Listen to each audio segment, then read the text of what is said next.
नमस्कार, जनता मांगे जवाब में आपका स्वागत है। आपके साथ मैं हूं एसपी त्रिपाठी। मौजूदा समय में मध्य प्रदेश में कस्बे और गांव के नाम बदलने को लेकर सियासत का पारा चढ़ा हुआ है।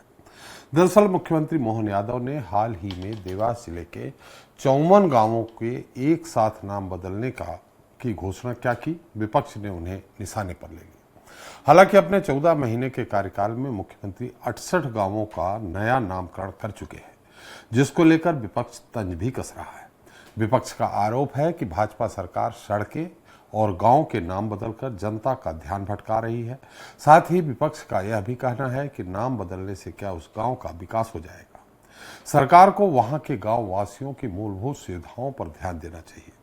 उधर सरकार का तर्क है कि लोगों की भावनाओं के अनुरूप ही गांव के नाम बदले जा रहे हैं। इसके अलावा भाजपा एक कदम आगे बढ़ते हुए यह उलाहना भी दे रही है कि मुरादपुर, हैदरपुर, अलीपुरा जैसे नामों को बदलकर मुख्यमंत्री मोहन यादव गुलामी के प्रतीकों को समाप्त कर रहे हैं। ऐसे में उनका यह कदम गौरवमयी भारतीय संस्कृति को पुनः स्थापित करने की दिशा में एक महत्वपूर्ण कदम है। खैर, इस मुद्दे पर हम अपने पैनल के साथ बाद में चर्चा करेंगे। पहले बात कर लेते हैं छत्तीसगढ़ की, जहां कांग्रेस अपनी ही पार्टी से बगावत करने वाले नेताओं के साथ फिर से गलवाहें करने जा रही है। जी हां, विधानसभा चुनाव के दौरान जिन नेताओं ने पार्टी से विद्रोह करके या तो निर्दलीय प्रत्याशी के रूप में मैदान में उतर गए थे या फिर किसी अन्य कारणों के चलते पार्टी लाइन से हटकर चुनाव में काम किया था, उनमें से 1.5 दर्जन कांग्रेसियों का निष्कासन रद्द से फिर पार्टी में वापस प्रवेश दे दिया गया है। उधर जोगी परिवार को अभी भी वेट एंड वॉच की प्रक्रिया में रखा गया है, जबकि अजीत जोगी की पत्नी और पूर्व विधायक रेणु जोगी काफी पहले पत्र लिखकर कांग्रेस में पुनः शामिल होने का अनुरोध कर चुकी है। ऐसे में सवाल यह है कि आखिर रेणु जोगी और अमित जोगी को छत्तीसगढ़ कांग्रेस क्यों पार्टी में नहीं शामिल करना चाह रही। इस पर चर्चा करेंगे। मुद्दा है बागियों का अभिनंदन, जोगी पर मंथन।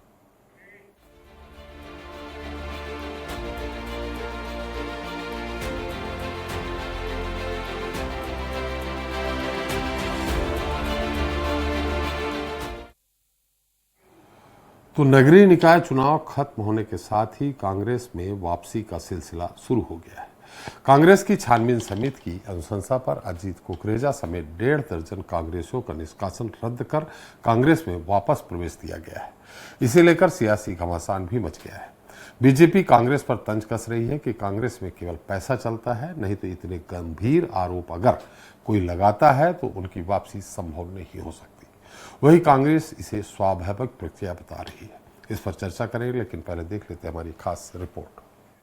कांग्रेस संगठन में प्रवेश के लिए गठित छानबीन समिति की अनुशंसा पर एआईसीसी ने छत्तीसगढ़ के प्रदेश प्रभारी के अनुमोदन से विभिन्न जिलों के 1.5 दर्जन कांग्रेसियों का निष्कासन रद्द करने का आदेश जारी किया है। बता दें कि कांग्रेस ने ऐसे नेताओं की वापसी के लिए आवेदन लिया था जो विधानसभा और लोकसभा चुनाव के दौरान विद्रोह कर चुनाव मैदान में उतरे थे।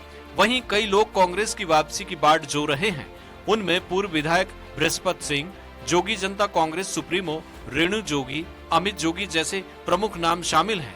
अमित कुकरेजा की कांग्रेस में वापसी पर कांग्रेस के ही पूर्व विधायक कुलदीप जुनेजा ने सवाल उठाए हैं।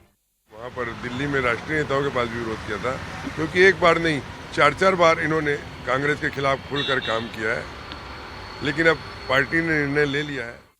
वहीं पूर्व सीएम भूपेश बघेल का कहना है कि इसके लिए छानबीन कमेटी बनी थी, उसकी अनुशंसा पर ही वापसी हो रही है। यह एक स्वाभाविक प्रक्रिया है। यदि टिकट पहले का निष्कासन रद्द होता तो जो आप बोल रहे हो उसको मान भी लेते, लेकिन अब तो सब कुछ हो गया, अब तो कुछ है ही नहीं। कोई चुनाव बचा है क्या? कोई चुनाव नहीं बचा।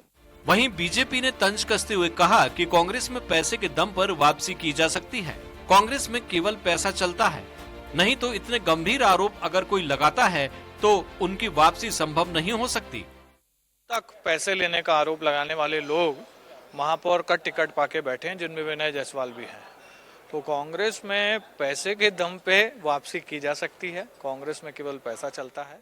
कांग्रेस ने बागियों की वापसी के लिए 7 सदस्यीय कमेटी बनाई है। उनकी अनुशंसा के बाद ही कांग्रेस में वापसी हो रही है। वहीं जोगी परिवार समेत कई नेताओं के नाम पर मंथन जारी है। अब देखना लाजमी होगा कि आने वाले समय में यह कदम कांग्रेस के लिए कितना फायदेमंद या नुकसानदेह साबित होता है। स्वराज एक्सप्रेस के लिए रायपुर से दिलीप साहू की रिपोर्ट। तो इस मुद्दे पर ज्यादा चर्चा करने के लिए मौजूद है हमारे साथ सुनील चौधरी जी हैं, बीजेपी प्रवक्ता हैं, सत्यप्रकाश सिंह कांग्रेस प्रवक्ता हैं, बाबूलाल शर्मा जी वरिष्ठ पत्रकार हैं। आप सभी का हमारे इस खास कार्यक्रम में बहुत बहुत स्वागत है। सबसे पहले सत्यप्रकाश जी, आपको मेरी आवाज सुनाई पड़ रही? जी जी जी जी आ रही है। जी जी। खैर, निश्चित तौर पे आप यही कहेंगे कि कमेटी ने निर्णय लिया है, 7 सदस्यीय कमेटी जो बनी थी उसने अनुशंसा की और हाईकमान का निर्णय रहा। लेकिन ऐसा क्या जरूरी था जिसने आपके अधिकृत प्रत्याशी को चुनाव हरवाया, मैदान में उतर करके निर्दलीय उनको लेने की? ऐसे में क्या जरूरत थी? जुनेजा जी इसका विरोध भी कर रहे हैं जबरदस्त।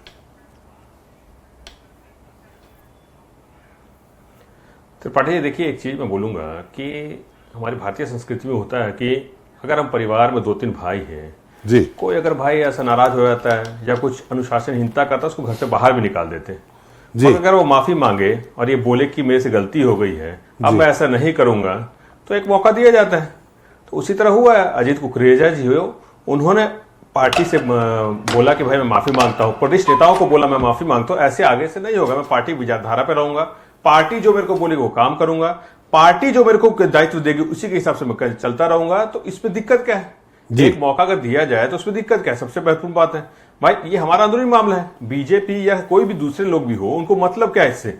हमने अनुशंसा जो हमारी छानबीन समिति ने की उसके तहत हुआ, उन्होंने बोला मैं दायित्व जो मिलेगा वो करूंगा, आगे से गलती नहीं होगी, तो इसी के तहत उनको पार्टी में लिया गया। और जहां तक जुनेजा जी की बात है, उन्होंने बात रखी है, हाँ ये अलग विषय है कि कहां बात रखनी है नहीं रखनी है, तो उसके तहत वरिष्ठ नेता उनसे चर्चा करेंगे, उनकी बात होगी, अगर उनकी भी कोई समस्या उसका भी निराकरण होगा। हमारी पार्टी में यही तो बात है ना, हर किसी की सुनी जाती है। ये वो दो लोगों वाली पार्टी नहीं है। आप में मैं एक छोटा सा कार्यकर्ता हूं, मैं अपनी बात ही कर रहा हूं। अगर मैं चाहूं तो मैं दीपक वैसे सवाल कर सकता हूं, भूपेश बघेल जी से सवाल कर सकता हूं, मगर बीजेपी में किसी भी कार्यकर्ता को ये हिम्मत नहीं हो सकती कि वो किरण देव जी से सवाल कर ले, मुख्यमंत्री जी से सवाल कर ले। इसलिए बोल रहा हूं कि एक लोकतांत्रिक तरीका, हर किसी को बात रखने का अपना हक है, मगर ये अलग बात है कहां रखना नहीं रखना है। इसलिए बोलो उसके तहत पार्टी में लिया गया है, और अगर आगे कुछ अगर फिर भी अगर नहीं काम करेगा, कुछ ऐसा लगेगा तो फिर से कार्रवाई हो सकती है। इसलिए बोल रहा हूं एक हमारा लोकतांत्रिक तरीका है, लोकतांत्रिक प्रक्रिया है, हर तहत उसी तहत उनको पार्टी में लिया गया है। रोनी जोगी और अमित जोगी में क्या बुराई थी? उनके आने से तो पार्टी और थोड़ा मजबूत होती, थोड़ा जनाधार भी उनका अच्छा खासा है, पूर्व विधायक है रेणु जोगी जी। नहीं त्रिपाठी जी, देखिए एक चीज मैं बोलूंगा कि जैसे मैंने बोला ना, बहुत लोगों ने ऐसे आवेदन दिया है, चाहे बृहस्पति सिंह जी भी हो, चाहे जोगी जी भी हो, जोगी जी का परिवार हो, तो तमाम लोगों ने दिया है। तो हर किसी में विचार किया जा रहा है। अभी उनपे भी विचार चल रहा है। मैं ये नहीं बोल रहा हूं कि सीधा तौर पर मना कर देगा, उनपे विचार चल रहा है। जिनके भी विचार हो गया वो लिस्ट सामने है। अब उनका भी आवेदन मिला है, उन्होंने भी बोला है कि हम वापस पार्टी में आना चाहते हैं, वो तो उनपे भी बातचीत चल रही है। अगर उस पर भी कुछ होगा, जो फैसला होगा मीडिया के सामने आ जाएगा। इसलिए बोल रहा हूं कि हर किसी को हक है। अगर वो तो जोगी परिवार है, अगर कोई आम लोग भी कोई पार्टी में शामिल होना चाहते हैं तो उसके बारे में पार्टी सोचती है कि इसको लेना है कि नहीं लेना है। तो ये तो एक प्रक्रिया, सामान्य सी प्रक्रिया है, कोई भी राजनीतिक दल हो। अगर बीजेपी भी उसमें कोई आवेदन देगा तो बीजेपी तो पहले उस पर विचार करेगी कि नहीं करेगी, उसके बाद पार्टी में लेगी। इसलिए बोल रहा हूं कि हमारे यहां भी अगर कोई आवेदन दे रहा है उसमें विचार किया जाता है, उसके फायदे हो सकते हैं, नुकसान होंगे, उस पर सब चीजों पर चर्चा होती है, उसके बाद पार्टी में ले जाता है। जोगी परिवार का क्या हो या तो कोई और भी हो, उनके ऊपर यही चर्चा होगी। बिल्कुल सही कहा सत्यप्रकाश जी आपने कि सामान्य आदमी तो आ जाता है, लेकिन जो नाम वाला होता है उसमें बहुत विरोध होता है। अमित जोगी, रेणु जोगी, बृहस्पति सिंह, आप भी समझ रहे हैं। खैर वो बाबूलाल शर्मा जी से हम टिप्पणी ले लेंगे, आप भी समझ रहे हैं इनका बड़े नेताओं का विरोध है, बड़े नेताओं के बीच में जो द्वंद्व था उसमें विरोध है। नहीं त्रिपाठी, आपने बोला विरोध, नहीं त्रिपाठी आप बोल रहे विरोध, वही तो मैं बोल रहा हूं ना कि सब चीज पर चर्चा होगी। पार्टी में हर किसी को बोलने का हक है, अपनी बात रखने का हक है। अगर उनके बारे में चर्चा होगी तो सभी वरिष्ठ नेताओं से हो, स्थानीय नेताओं से हो, स्थानीय कार्यकर्ताओं से, सबसे चर्चा होती है और होगी और हो रही होगी, मैं ये भी बोल सकता हूं। इसलिए बोल रहा हूं कि हर किसी से बात की सुनी जाती है, उसके बाद कोई निर्णय लिया जाता है। इसलिए बोल रहा हूं कि किसी का भी आवेदन हो, चाहे कितना बड़ा भी हो, पार्टी सर्वोपरि है। वो सबसे पहले कार्यकर्ता है। अगर वो पार्टी वापस आएगा तो पहले कार्यकर्ता होगा वो, भले वो जोगी परिवार ही हो या बृहस्पति सिंह जी ही हो, तो पहले कार्यकर्ता होगा। तो कार्यकर्ता के तौर पे भी अगर वो पार्टी में आना चाहते हैं तो उसको भी विचार किया जाएगा। अगर किसी को कोई आपत्ति, उस पर भी विचार होगा। इसलिए मैं बोल रहा हूं कि एक सामान्य से प्रक्रिया के तहत उनको पार्टी में लिया जाता है और वही हो रहा है। चलिए सुनील जी, आपको ये कहां से मालूम पड़ा गुप्त सूत्रों से कि कांग्रेस में पैसा चलता है और कुकरेजा जी पैसा देके पार्टी में वापस आ गए। ये आपके सूत्र कहां से आया? क्या आपके सामने आपको बता के वो पैसा देने गए थे क्या?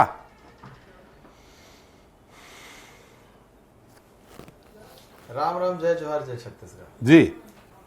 देखिए, कांग्रेस में पैसे का प्रभाव जग जाहिर है और सूत्र कोई गुप्त नहीं है जी। सूत्र तो स्पष्ट है। पूर्व विधायक कुलदीप जुनेजा जी, जो कि अपने हाउसिंग बोर्ड के चेयरमैन भी रहे पिछले 5 साल की सरकार में, एटीएम सरकार में, उन्होंने स्पष्ट रूप से पत्र लिख करके आरोप लगाया। खुला पत्र था, सोशल मीडिया में था, आपके पास भी है, हमारे पास है, सबके पास है।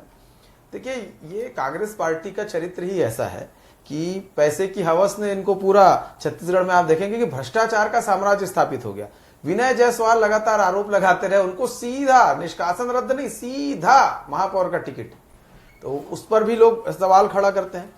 इनके प्रभारियों को पैसा दे दे करके टिकट की सौदेबाजी हुई थी, ऐसा भी मामला चर्चा में था जी। और कुलदीप जुनेजा जी ने तो स्पष्ट रूप से कहा है कि अब मैं दिल्ली में जाकर के अपनी बात रखूंगा। मुझे 4 चुनाव में इन लोगों ने चुनाव हरवाया, पैसे के प्रभाव से ये कांग्रेस पार्टी में वापसी कर रहे हैं। दूसरा एक महत्वपूर्ण प्रश्न और, एजाज ढेबर जी जो कि महापौर पूर्व हो गया, वो स्वयं पार्षद का चुनाव लड़ रहे हैं और उनकी पत्नी भी पार्षद का चुनाव लड़ रही है। पैसे का प्रभाव देखिए कितना है और परिवारवादी पार्टी का प्रभाव देखिए कितना है कि पति पत्नी दोनों रायपुर राजधानी छत्तीसगढ़ की, वहां से चुनाव लड़ रहे हैं। भैया, कार्यकर्ता नहीं मिल रहे क्या आपको? खाली पैसे वाले मिलते हैं। हम तो शुरू से कहते आए हैं कि भाई एटीएम है कांग्रेस, वाड्रा और गांधी परिवार की एटीएम, और वो स्पष्ट रूप से दिखाई भी पड़ने लग गया है।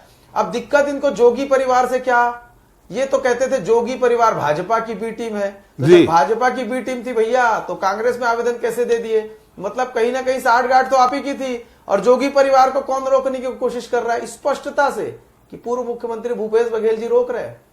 दूसरा, बृहस्पति सिंह, उस पर टीएस बाबा का वीटो लगा हुआ है कि नहीं आने दूंगा पार्टी में। तो इसकी जो कमेटी बनी उसका कोई वजूद बचा क्या? उसका कोई निर्णय बचा क्या?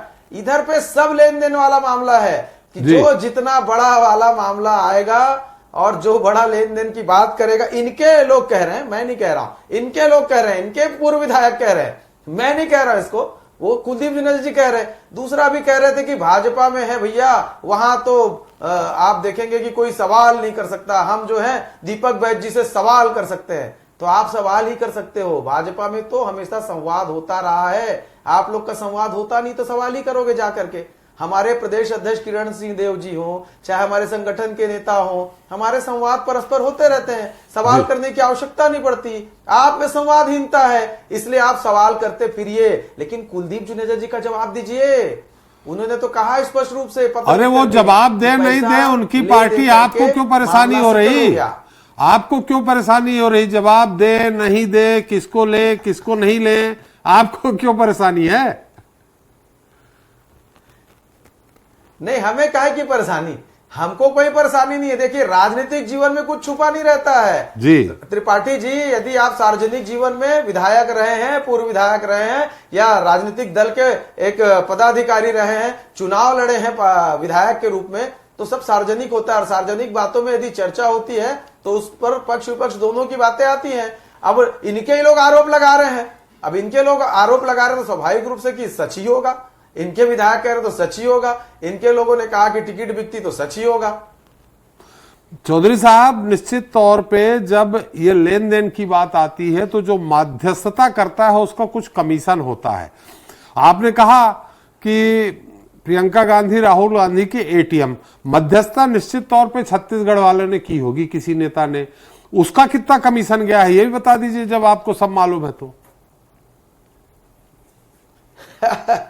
उसका कमीशन तो वही वो बताएंगे, भूपे वाले जितने हैं, कि कहां कितना सेटलमेंट में कमीशन लेते थे, कहां पर क्या होता था। और बाकी तो दिख ही रहा है, सारे लोग कहां कहां से निकल रहा है सब मामला, किसको किसको किसके किसके खिलाफ देखेंगे मामला दर्ज हो गया न्यायालय में, कहां कहां से सबूत इकट्ठे किए जा रहे हैं, किसके खेत खोद करके नकली होलोग्राम्स निकल रहा है, और भी बहुत सारी बातें हैं। त्रिपाठी जी, सारा विषय सबके सामने है, इसमें कोई छुपी बात नहीं है।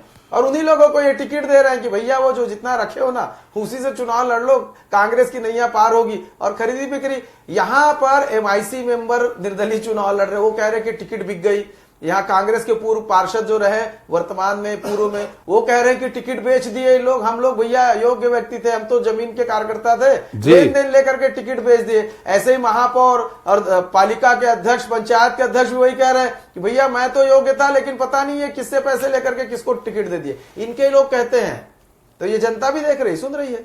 चलिए हम आपका सत्यप्रकाश जी आ रहा हूं, एक बार बाबूलाल जी की टिप्पणी ले ले। निश्चित तौर पर आप ही के पास आऊंगा कि जैसा सुनील जी आरोप लगा रहे हैं कि बीच में कमीशन खोरी किसने की है, आपको तो मालूम होगा, आप प्रवक्ता हैं कांग्रेस के। बाबूलाल जी, ये चुनाव के जब चुनाव हो गए, नगर के पूरे नगर पंचायत हो गए, नगर पालिका हो गई और महापौर के सारे चुनाव हो गए, उसके बाद इनकी वापसी क्यों?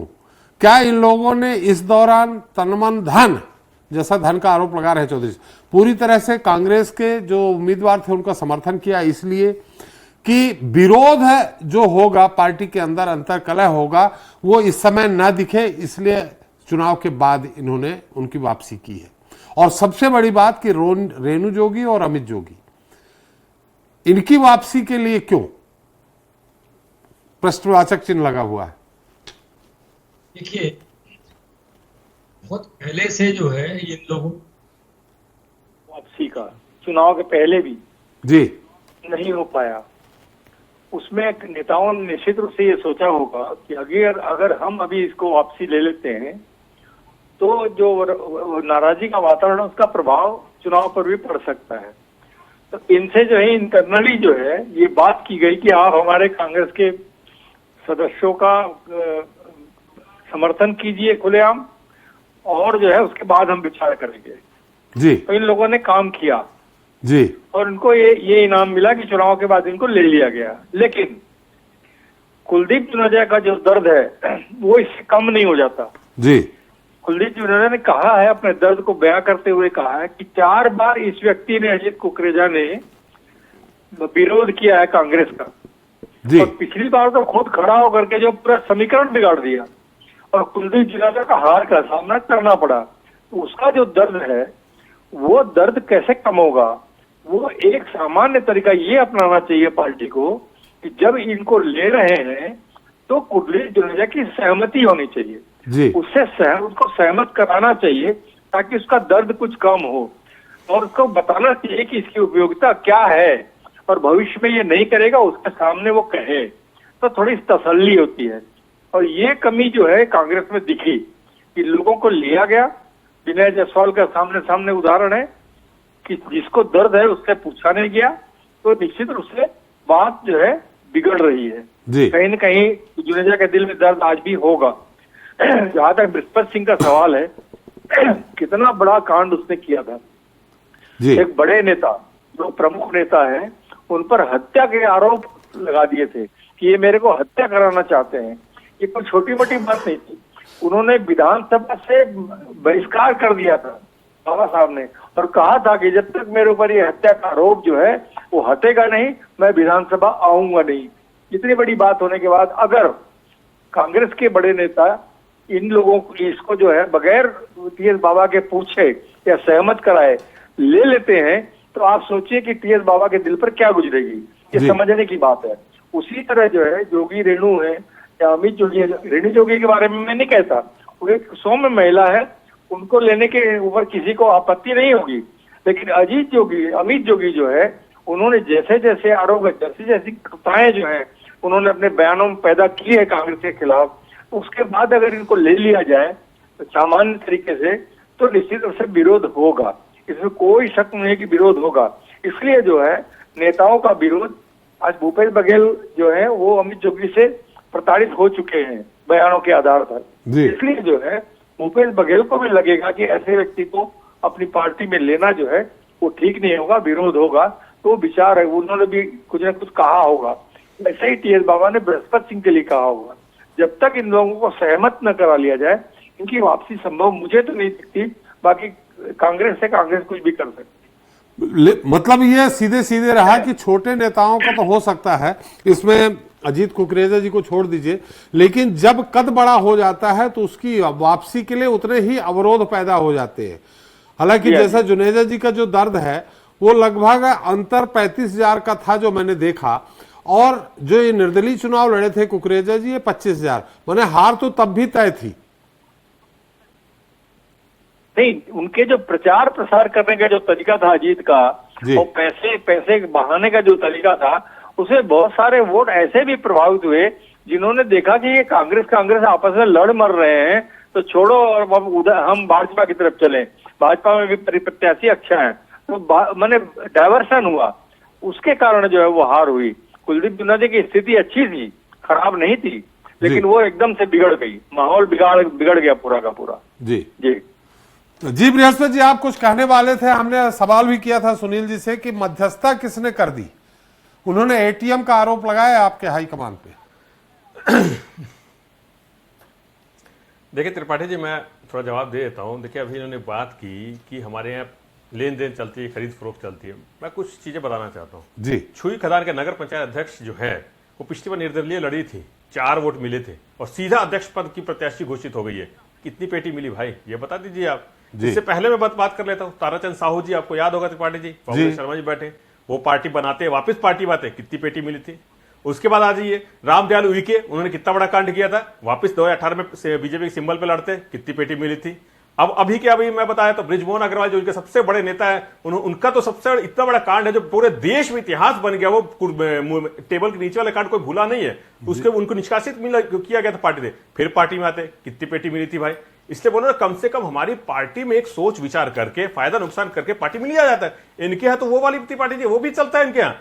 अजीत पवार आ जाइए वॉशिंग मशीन में, पार्टी में आ जाइए। हेमंत बिस्वा वॉशिंग मशीन में आइए, मुख्यमंत्री बन जाइए। नारायण राणे वॉशिंग मशीन में आ जाइए, मंत्री बन जाइए। छगन भुजबल जी, आपकी तो फाइल घुमाते थे, आइए ना मशीन में, आपको मंत्री बनाते हैं। तो इनके यहाँ तो वो विचारधारा चलती है। हमारे यहाँ एक लोकतांत्रिक तरीके के हिसाब से बातचीत करके पार्टी में लिया जाता है, एक सोच विचार करके लिया जाता है। इनके यहाँ सबसे महत्वपूर्ण, इनके यहाँ चलता यही है। अगर मैं उद्योग घराने से जो पार्टी चलती हो, उद्योगों घराने के भरोसे जो पार्टी चलती है, वो अगर खरीद फरोख्त की बात दूसरे राजनीतिक दल पे लगाए तो बहुत हास्यास्पद है। कौन इनकी पार्टी चलाता है, कौन पूरी दुनिया में इनकी पार्टी का प्रचार प्रसार करता है, वो पूरा देश जानता है, वो किसी से छुपा हुआ नहीं है। इसलिए वो बोलना चाह रहा हूं कि खरीद फरोख्त या पैसे का लेन देन कहां होता है। इनके ही कार्यकर्ताओं ने जब ये टिकट वितरण थी तो आरोप लगाया था ना, खूब वीडियो वायरल हुए थे कि टिकट बिक रही है। पार्षद की जो इनकी पूर्व पार्षद थी महिला, उन्होंने वीडियो बना के कहा कि महिला का सम्मान नहीं होता, खरीद फरोख्त हो रही है, कार्यालय जला दिया जाता है। कार्यकर्ता इतने उग्र आक्रोशित हो गए कि कार्यालय जला दिया। कार्यालय जलाते उन्होंने यही आरोप लगाया था कि खरीद फरोख्त हो रही है, हमारी सुनी नहीं जा रही है। हमारे कांग्रेस के एक भी कार्यालय जला क्या, ये बताइए आप। इसलिए बोल रहा हूं, हमारे यहां पे एक लोकतांत्रिक तरीके से, लोकतांत्रिक व्यवहार से पार्टी में लिया जाता है, उनको शामिल किया जाता है। इनको समस्या क्या है? समस्या इनके साथ यही हो रही है कि ये देखती कि अगर कोई प्रभावी व्यक्ति जिसका प्रभाव है समाज में हो या राजनीतिक जीवन में हो, वो अगर हमारी पार्टी में आ रहा है तो इनको दिक्कत यही हो रही है कि अगर उसका प्रभाव फिर हमारे राजनीतिक दल या हमारे राजनीतिक दल को फायदा पहुंचता है, कुछ मजबूती प्रदान होती है, तो इनके लिए सबसे बड़ा नुकसान होगा। दिक्कत वही है। अरे आप अपनी पार्टी में देखिए त्रिपाठी जी, मैं तो सीधा बोलूंगा, हमारे राजनीतिक दल, हमारे अंदर क्या चल रहा है, ये महत्वपूर्ण मुद्दा नहीं है। आप सरकार में है, 13 महीने की आपकी सरकार हो गई है, आपके लिए मुद्दा ये होना चाहिए कि अपराध कैसे कम हो। आपके लिए मुद्दा ये होना चाहिए कि 2300 नहीं 3100 में कब देंगे आप। आपको मुद्दा ये होना चाहिए कि जो 1 लाख की रोजगार की बात थी वो 1 लाख रोजगार कब से शुरू होगा। आपके लिए मुद्दा ये होना चाहिए कि आपने जो 3000 शिक्षकों को बर्खास्त किया ना, उनकी नौकरी कब से मिलेगी। आपके लिए मुद्दा ये होना चाहिए कि आदिवासियों की जमीनें जो हड़पी जा रही है वो वापस कब मिलेगी। खून बहाया जा रहा है वो रुकेगा कब, हसदेव कब कटना रुकेगा। आपके लिए मुद्दा ये होना चाहिए। इसलिए बोल रहा हूं कि ये सिर्फ और सिर्फ अपनी सरकार नहीं चल रही है तो आपको इधर उधर देख के जनता के बीच एक माहौल बनाना पड़ेगा, या बनाने की कोशिश की जा रही है कि भाई कांग्रेस। लेकिन हमने आज मुद्दा रखा है सत्यप्रकाश जी, हमने मुद्दा तय नहीं किया। मुद्दा मैंने रखा है आपसे वापसी का, देख रही है मुद्दा मैंने रखा है सत्यप्रकाश जी कि जोगी जी पे मंथन क्यों। बाकी बागियों का अभिनंदन कर दिया आपने, जोगी जी पे मंथन क्यों।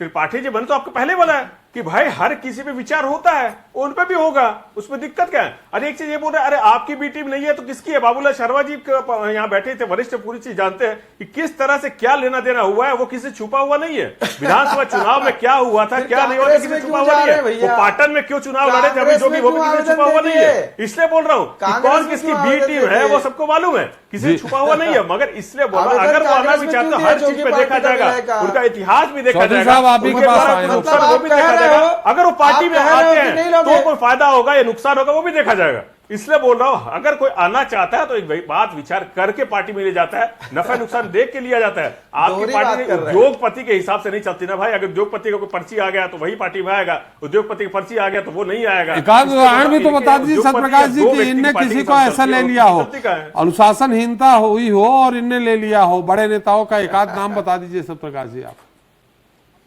तो मैं तो बृजमोहन अग्रवाल जी का नाम लिया ना अभी। देखिए बृजमोहन जी अग्रवाल जी पार्टी के खिलाफ बगावत नहीं किए थे, वो नेता प्रतिपक्ष बनने को लेकर जो प्रतिस्पर्धा चल रही थी उसको लेकर कार्यकर्ता उत्तेजित हुए थे।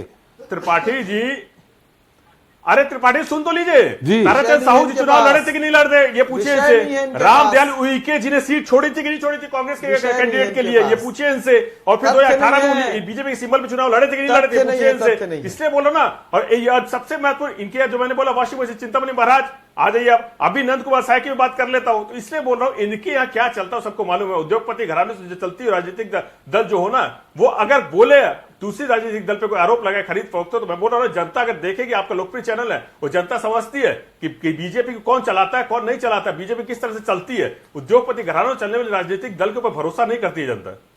लेकिन चौधरी जी हम क्या पूछे, अब उन्होंने कह दिया कई बार, 3-4 नाम लेकर के बोल दिया कि इनसे पूछिए इनसे पूछिए। अब पूछिए क्या, आप बता दीजिए, उत्तर दे दीजिए जो सत्यप्रकाश जी ने पूछा आपसे। देखिए ये बार बार पूछ रहे हैं कि पार्टी उद्योगपतियों से चल रही है, तो कांग्रेस का इतिहास चेक करिए जी। सबसे ज्यादा उद्योगपतियों से चलने वाली पार्टी कांग्रेस पार्टी है, उनको पद बांटने वाली। अरे राज्यसभा के सांसद आप छत्तीसगढ़ से बना देते हैं, किस आधार पर बनाते हैं? किसी छत्तीसगढ़िया को बनाते हैं? उद्योगपति पैसे वाले लोग को बनाते हैं। बताइए ना कौन बना, कहां गए भैया सारे? राजू शुक्ला जी कहां गए? रंजीता रंजन जी कहां चली गई? तो आप उस पर मत बोलिए। दूसरा ये कहते हैं पार्टी भारतीय जनता पार्टी। देखिए सुनील जी, जब अभाव होता है देखिए आज आप 16 राज्य में केंद्र में हैं, इसलिए आपको अभाव की अनुभूति नहीं हो रही है। अभी कांग्रेस पार्टी 3 ही राज्यों में है, वो भी बहुत बड़े राज्य नहीं है, वहां कांग्रेस का भाव है। मैं आपको एक छोटा सा उदाहरण बताता हूं, जनसंघ पार्टी भारतीय जनता पार्टी अलग नहीं है। कभी बहुत पहले रामनाथ गोयनका जी ने विदिशा से टिकट 5 लाख दे के खरीदी थी, ये हम नहीं कह रहे, ये उन्हीं का स्टेटमेंट था। जब विदिशा के लोगों ने जनसंघ पार्टी से उनको चुनाव जिता दिया, विदिशा के लोग वहां गए तो उन्होंने कहा किस बात का काम, हमने तो 5 लाख रुपए दे के टिकट लिया था। तो उस समय आपकी पार्टी अभाव में थी। तो ये पैसा लेन देन उद्योगपतियों का ये अभाव जो होता है ना, वो जरूरत की चीज हो जाती है। इसलिए आप वर्तमान में छत्तीसगढ़ में जो हो रहा है उसको बताइए, राजीव शुक्ला और बाकी चीजों को मत बताइए। नहीं मैं वही बता रहा हूं, वो छत्तीसगढ़ से राज्यसभा के सांसद इसलिए बता रहा हूं जी, अभी वर्तमान में है जी, इसलिए मैं बात कर रहा हूं। दूसरा, अगर ये आरोप लगा रहे हैं, कह रहे हैं कि भैया ये वो, मैं पूछना चाहता हूं कुलदीप जुनेजा जी, आपको पार्षद की टिकट मिली, आप नेता प्रतिपक्ष बने, आप विधायक बने और आप हाउसिंग बोर्ड के अध्यक्ष भी बने, चेयरमैन बने, किसको पैसा देके लाए थे इतना सारा? आरोप तो आप लगा रहे हैं, मतलब आप भी पैसे दे के लाए होंगे ना, तो आप आरोप लगा रहे हैं तो आप किसको दिए ये भी बता दीजिए जरा। और दूसरा, बार बार कह रहे भैया मैं चुनाव जीत जाता, दोनों अजीत कुकरेजा और कुलदीप जुनेजा के वोट को जोड़ने के बाद भी भारतीय जनता पार्टी की लीड है। मेरा खुद का उत्तर विधानसभा है और उत्तर विधानसभा में ऐसा अलोकप्रिय विधायक काम कर रहा था जिसको जनता देखना नहीं पसंद करती थी, भगाया जा रहा था उनको जगह जगह से, विरोध कांग्रेस के कार्यकर्ता कर रहे थे, बस्ती के लोग विरोध कर रहे थे, नहीं चाहिए ऐसा निष्क्रिय व्यक्ति। तो कुल मिलाकर के उनके खिलाफ माहौल था। और वो आरोप लगा रहे हैं तो आरोप का जवाब तो दोनों आपस में दे दें। कुलदीप जुनेजा जी बता दें कि किसको पैसा देकर के अभी तक पद पाते रहे, और अजीत कुकरेजा जी भी बताए भैया किसको देकर के वापसी हो गई। कांग्रेस कहीं पर भी विचारधारा से भी कांग्रेस जो है शून्य है, और इनका जो देखेंगे रीति नीति वो भी शून्यता की कगार पर है। इसलिए कांग्रेस की स्थिति, आप बोल रहे 3 ही राज्यों में बचे, अभी धीरे धीरे और लग रहा है कि और कहीं ऐसा ना हो कि जगह जगह से ये खत्म होते जाए, लेकिन विपक्ष होना भी चाहिए।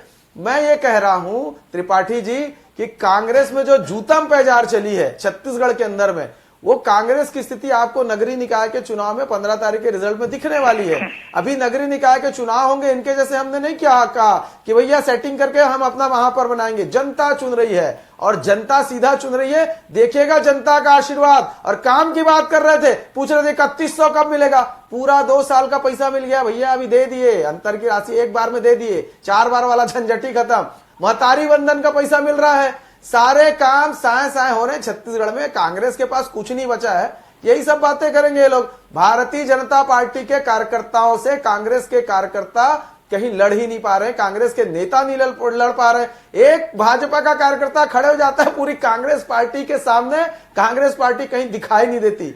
ये भाजपा के कार्यकर्ताओं का दम है, एक एक बूथ में लड़ने वाला कार्यकर्ता। चलिए सुनील जी बहुत अच्छा है, दम है भाजपा में। शर्मा जी जाते जाते आपसे, क्या रेणु जोगी, अमित जोगी, इनकी वापसी हो पाएगी, क्या लगता है आपको? मंथन चल रहा है, जैसा कि सत्य प्रकाश सिंह कह रहे हैं। मंथन में अगर उनके पक्ष में मंथन हो गया या सहमत हो गए नेता, तो लिया जा सकता है। कांग्रेस है, कांग्रेस में लिया जा सकता है। दूसरी चीज मैं कहना चाहता था कि आरोप प्रत्यारोप में भ्रष्टाचार की बातें, खरीदी बिक्री की बातें दोनों दलों ने कही, तो लोग जो सुन रहे होंगे, कि जिन लोगों को सुन रहे होंगे, जो अपने डिबेट को देख रहे होंगे, वो जनता पूछती सोचती होगी किन लोगों को हम नेता बनाते हैं जो पैसे से खरीदे और बेचे जाते हैं। दोनों पार्टी कह रही है ये बिक गया, वो खरीद लिया, तो ये जो बातें हैं आरोप प्रत्यारोप में, सोच समझ कर देना लगना चाहिए। जनता पर प्रतिक्रिया बहुत गलत होती है, जनता उसको गलत तरीके से सोचती है कि कैसे नेता हम बना रहे हैं जो खरीद फरोख्त में बिक जाते हैं। जी चलिए, हमारा समय भी समाप्त हो गया है। बहुत बहुत धन्यवाद सत्यप्रकाश जी आपका, चौधरी साहब आपका और बाबूलाल जी आपका हमारे साथ चर्चा में शरीक होने के लिए और अपना अमूल्य समय देने के लिए। तो आज हमने बात की छत्तीसगढ़ कांग्रेसियों में बागियों की घर वापसी की, जिसमें पार्टी का तर्क है कि बगावत करने वाले नेताओं को वापस लेने के लिए एक 7 सदस्यीय कमेटी बनी थी, जिसमें उनके वापसी को लेकर कमेटी ने हर पहलू पर गहन विचार किया और वापस लिए गए नेताओं के द्वारा पूर्व में की गई गलतियों को जांचा और परखा गया। उसके बाद ही उनको पार्टी में प्रवेश दिया गया। रही बात जोगी परिवार की, तो उनके नामों पर कमेटी निरीक्षण कर रही है, मंथन कर रही है। आगे उसकी जो अनुशंसा होगी उस पर कांग्रेस हाईकमान निर्णय लेंगे। तो यह बात रही छत्तीसगढ़